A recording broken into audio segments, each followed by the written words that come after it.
благодарна волонтерам Ассамблеи народа Казахстана, города Нур-Султана. В честь благодарности 1 марта они устроили мне большой праздник, очистили двор от снега. Народу Казахстана хочу пожелать терпения, дружелюбия, чтобы был мир и покой у нас. И чтобы над нами, над нашим Казахстаном всегда светило мирное небо.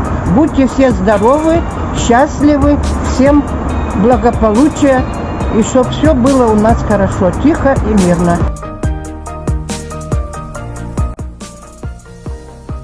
Я благодарна ассамблее, что помогают мне. Хороший труд делают.